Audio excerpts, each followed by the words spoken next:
सभी नमस्कार मित्रों, हम टीजीटी के पाठ्यक्रम में संस्कृत व्याकरण का अध्ययन कर रहे थे। व्याकरण संस्कृत व्याकरण प्रवेशिका में जो है टीजीटी पाठ्यक्रम में रखा गया है। यह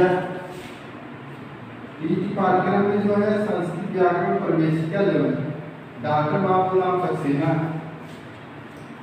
की पुस्तक से ही व्याकरण पूछेगा। यह एक प्रमाणित पुस्तक है और उसी के माध्यम से हम लोग अध्ययन कर रहे हैं। तो कारक प्रकरण में जो है प्रथम व्यक्ति में हम देख रहे थे तो दो सूत्र हो तद्धि समासास।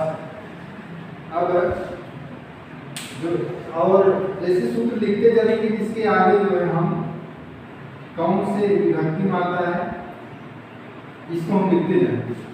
तो इससे जब भी हम याद करेंगे तो पता लगेगा कि हम कौन सी व्यक्ति का अध्ययन कर रहे हैं। कृत तद्धि समासास कौन सी प्रथमा विभक्ति में कह रहा है कि कृत प्रत्यान। क्या कह रहा है? कह रहा है कृत प्रत्यान या कृत प्रत्यान कर रहा है और तद्धित कह रहा है कि तद्धित युक्त कह रहा है कि जो कृत प्रत्यान हो और तद्धित हो और क्या हो समास और समास हो। समास की भी क्या है? कह रहा है कि भी क्या होती है? प्रातिपदिक संज्ञा होगी। समास की भी प्रातिपदिक संज्ञा हो जाएगी।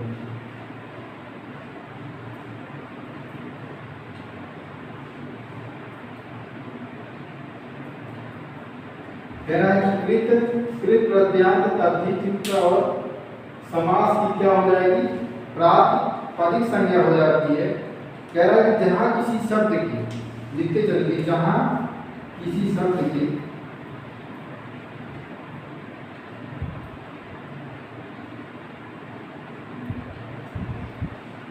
क्या कह रहा है कि कहा जहां किसी शब्द से उसके अर्थ मात्र का ज्ञान, शब्द से उसके अर्थ मात्र का ज्ञान क्या कर रहा है? जहां किसी शब्द से उसके अर्थ मात्र का ज्ञान कराना अभीष्ट हो, कराना अभीष्ट हो,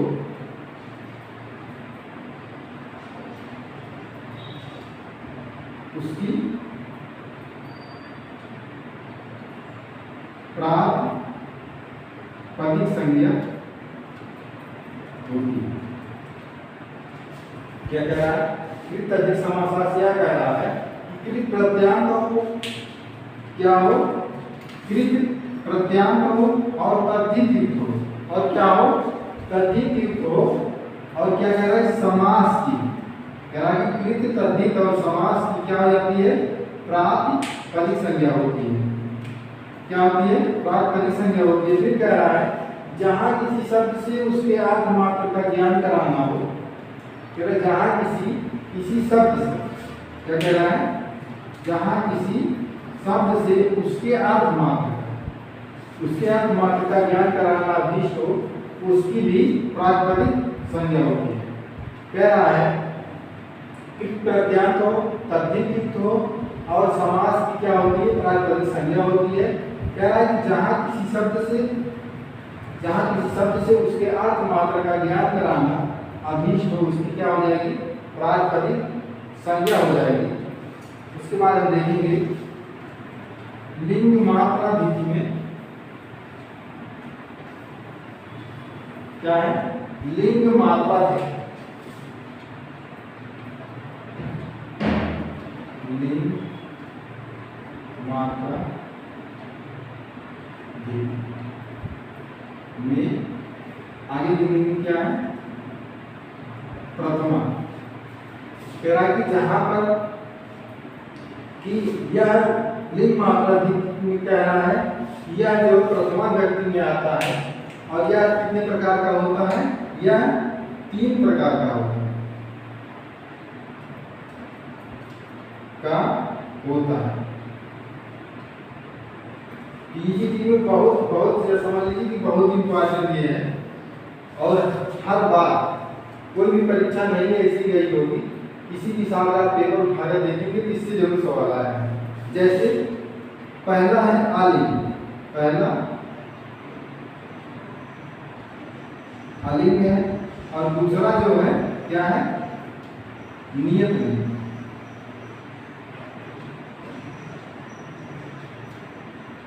और तीसरा अनियत लिंग। अनियत लिंग तो अलिंग में देखेंगे, अलिंग में कह रहा है कि जो जिससे किसी लिंग का बोध ना हो, जिससे ऐसे बना लेंगे। अलिंग में कह रहा है कि जिससे किसी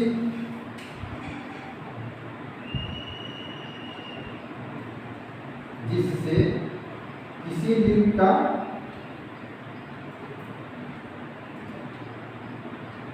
बोध ना हो।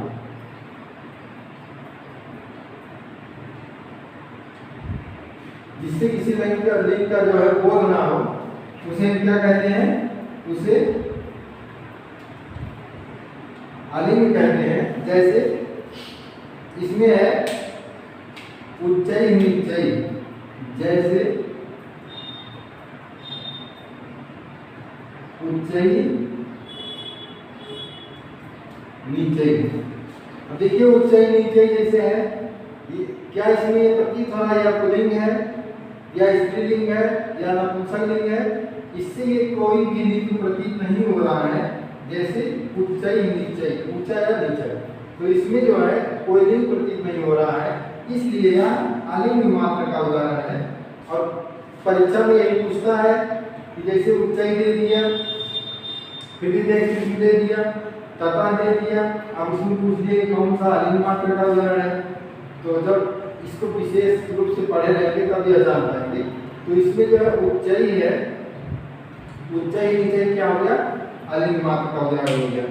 अब कह रहे हैं कि जो निश्चित लिंग का बोध है, इसमें नियत लिंग में देखेंगे, जो निश्चित का बोध कराए, निश्चित लिंग का बोध कराए का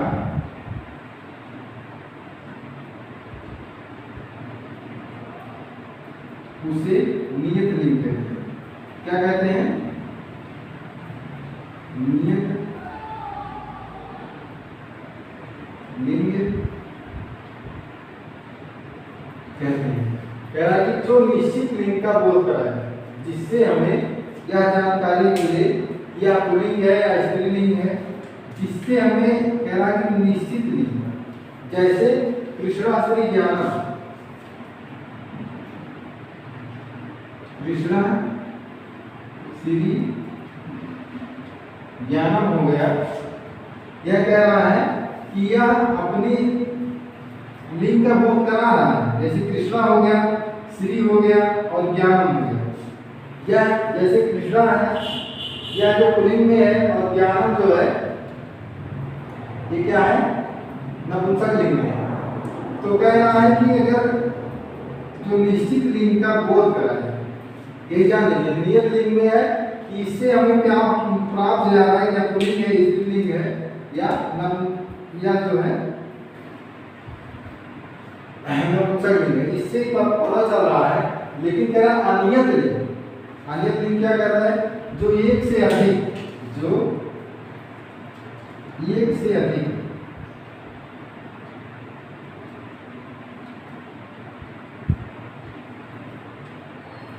अधिक लिंग का बोध कराए,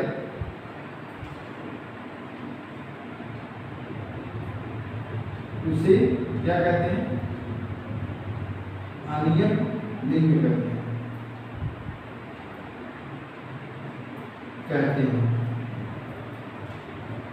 जैसे जो एक से अधिक लिंग का बोध कराए, उसे हम अनियत लिंग कहते हैं। इसका उदाहरण है तथा, तटी,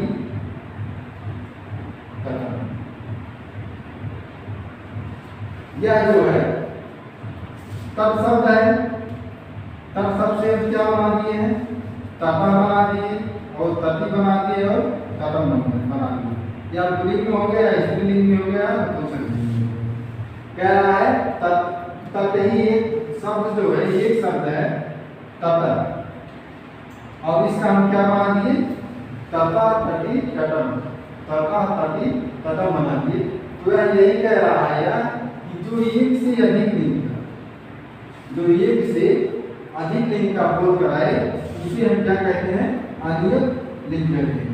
और अगर जो निश्चित लिंग का बोध कराए, अब हम जैसे कृष्णा है, कृष्णा करेंगे, कृष्णा करेंगे तो या तो स्त्रीलिंग में लेकिन या दूसरे को, या कृष्ण जो है पुल्लिंग को बोध करा रहा है और कृष्णा जो है स्त्री का बोध करा देगा। वह जैसे ज्ञानम हो गया, ज्ञानम में ज्ञान नहीं होगा, ज्ञानम हमेशा नपुंसक लिंग में ही रहेगा। इस प्रकार से इसका जो है वो बदल गया, लेकिन इसका तथा तटी तटम तट ही शब्द है, इसके जो है नपुंसक लिंग में भी है और स्त्रीलिंग में भी है और पुल्लिंग में भी है, इसलिए इसे क्या कहते हैं, अनियत लिंग कहते हैं। मित्रों, यह बहुत ही बारीकी से अध्ययन करिए। जैसे कभी कभी पूछा जाता है लिंग मात्र में जो है यह कौन सा जो है अलिंग, अलिंग का उदाहरण कौन सा है। अब इसने अगर पूछ लिया कि अलिंग का उदाहरण बताइए, दे दिया, तथा दे दिया और ज्ञानम दे दिया, श्री दे दिया और क्या दे दिया, उच्चई दे दिया।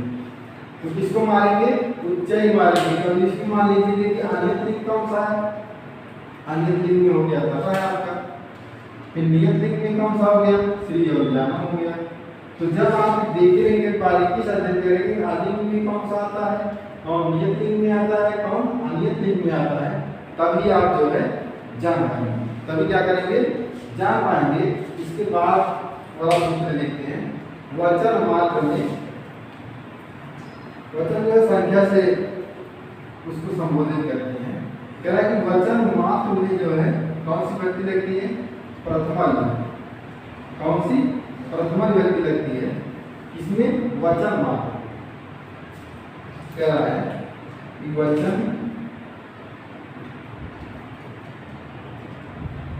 मात्र में क्या है, प्रथमा लिंग।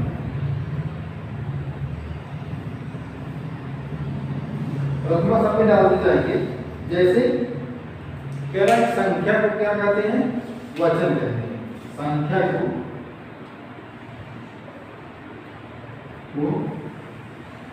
वचन, संख्या को क्या कहेंगे, वचन कहेंगे। जैसे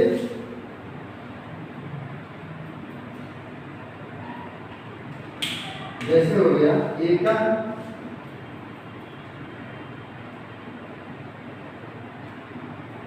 द्वौ, क्या हो गया, एका द्वौ बावन। ध्यान देंगे क्या कह रहा है, एका द्वौ बावन, और वचन को क्या कहते हैं हम, संख्या।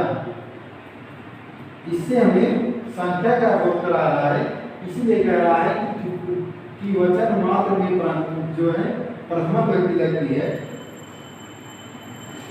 क्या कह रहा है, इसमें जो संख्या का बोध कराने से, संख्या का बोध कराने से प्रथमा व्यक्ति मिला है, प्रथमा विभक्ति में आया। क्योंकि कह रहा है वचन मात्र में प्रथमा, संख्या को क्या कहते हैं, वचन कहते हैं। और इसका उदाहरण है एका द्वौ बाहुवा। एग्जाम में आएगा, मान लीजिए कि बाहुवा, बाहुवा जो है किसमें आता है, लिंग मात्र में आएगा या अलिंग मात्र में आ जाएगा, या जो है संबोधन में आ जाएगा, या किसमें आ जाएगा, या वचन में आ जाएगा। तो आप क्या लगाएंगे, बाहुवा जो है वचन मात्र में जो है प्रथमा व्यक्ति होती है। क्या है कि संबोधन में भी जो है क्या लगाते हैं, प्रथमा लगाते हैं। संबोधन में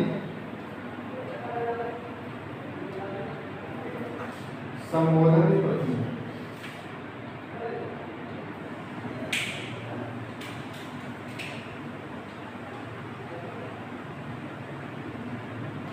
क्या कह रहा है, संबोधनित चा, संबोधनित चा। तो इसमें आगे हम क्या लिख देंगे, संबोधनित चा जो है प्रथमा, प्रथमा लिखते जाएंगे प्रथमा।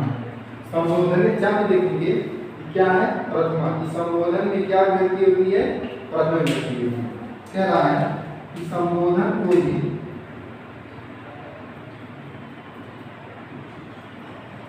संबोधन को भी इसमें प्रथमा विभक्ति में रखा जाता है। क्या कह रहा है कि संबोधन को भी प्रथमा विभक्ति किया जाता है। कहीं कहीं कह रहा है, लेकिन कहीं कहीं संबोधन और प्रथमा में क्या है, कहीं कहीं संबोधन और प्रथमा में क्या है, अंतर पाया जाता है।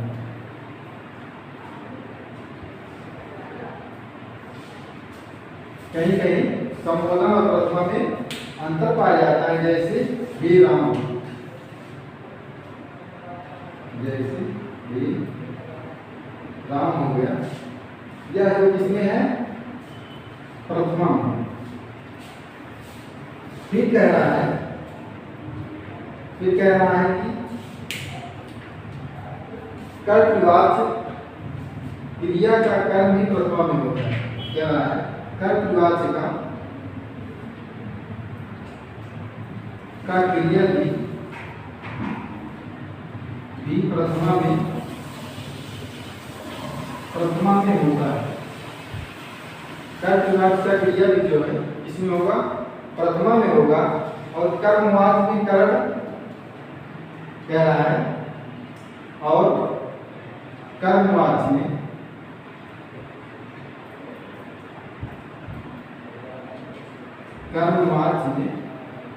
क्या कह रहा है, कर्मवाच्य में क्या होता है, कर्म, कर्मवाच्य में कर्म प्रथमा विभक्ति में होता है।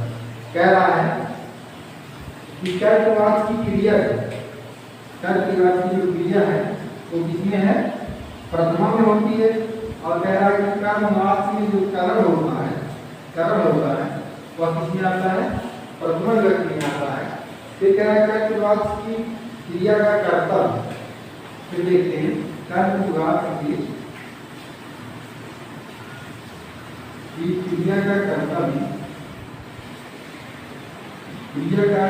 भी इसमें आएगा, प्रथमा विभक्ति में आएगा, प्रथमा विभक्ति में आता है।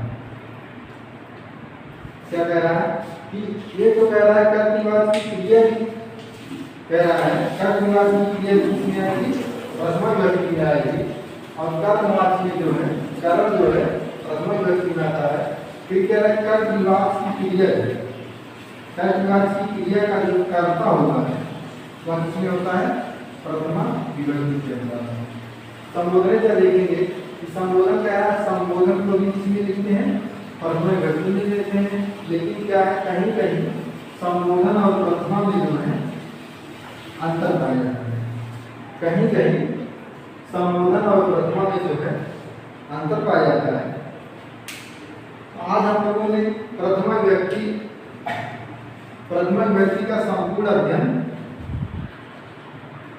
कर चुके हैं।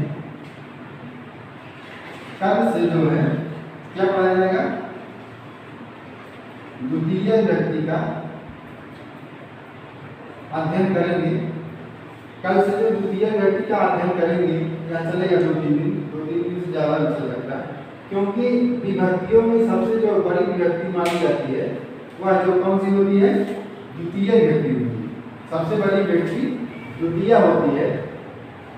और इसमें जो है प्रथमा विभक्ति से जैसे आपको जैसे अलिंग हो गया, नियत लिंग हो गया, अनियत लिंग हो गया और फिर वचन हो गया, इसको आप पूरी तरह से कंठस्थ कर लीजिए और इसमें कौन सा आता है यह ध्यान दीजिए। इसी के साथ फिर अगली कक्षा में तब मिलते हैं, तब तक के लिए दीजिए इजाजत। नमस्कार।